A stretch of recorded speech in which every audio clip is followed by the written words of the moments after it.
क्या पाप की क्षमा केवल स्वर्ग में मिल सकती है?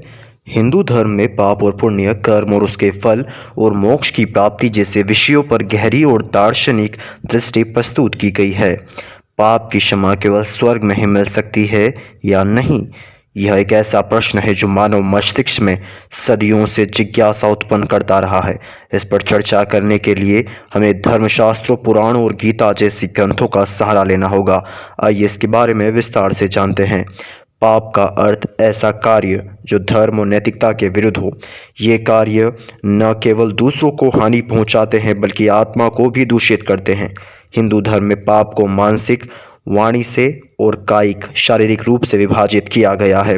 मानसिक पाप बुरी इच्छाएं, जलन, घृणा या किसी के प्रति गलत विचार रखना।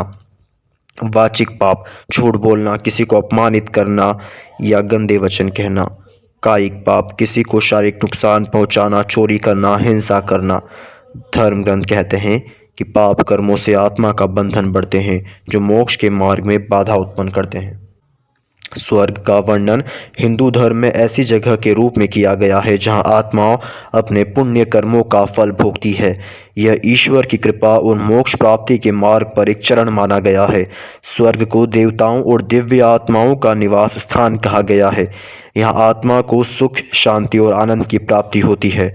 यह कहा गया है कि स्वर्ग केवल पुण्य कर्मों का फल है, लेकिन पाप कर्मों का शमन यहाँ पूरी तरह से नहीं हो सकता। गरुड़ पुराण और अन्य शास्त्रों के अनुसार पाप के लिए नरक की व्यवस्था है, जहाँ आत्मा को अपने कृत्यों का दंड भुगतना पड़ता है। नरक में मिलने वाली सजा पाप की तीव्रता और प्रकार पर निर्भर करती है। हिंदू धर्म में प्रायश्चित पाप की क्षमा का सबसे प्रभावी उपाय माना जाता है। इसका अर्थ है अपने पापों के लिए पश्चाताप करना और शुद्धिकरण के लिए तप, दान, व्रत और अनुष्ठान करना।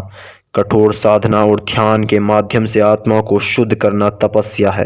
दान, गरीबों, ब्राह्मणों या जरूरतमंदों को दान देकर अपने पाप का भार कम कर सकते हैं।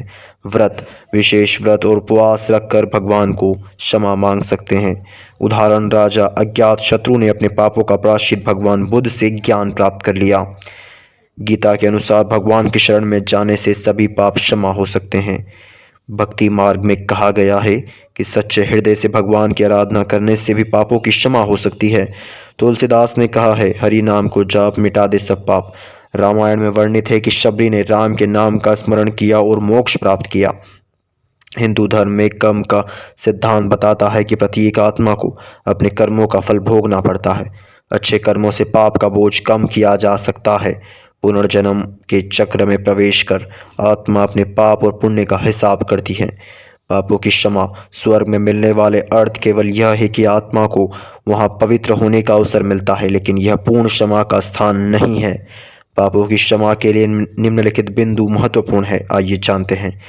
स्वर्ग केवल पुण्य फल भोगने का स्थान है, पाप का नाश वहां नहीं होता। धरती पर किए गए प्रायश्चित और साधना से पाप समाप्त हो सकते हैं।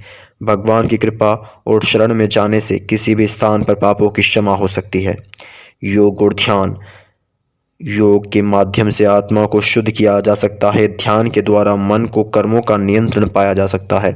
संत महात्माओं का सानिध्य पाप से मुक्ति के मार्ग को सरल बनाता है। उनके द्वारा दिए गए ज्ञान और उपदेश आत्मा को प्रबुद्ध करते हैं।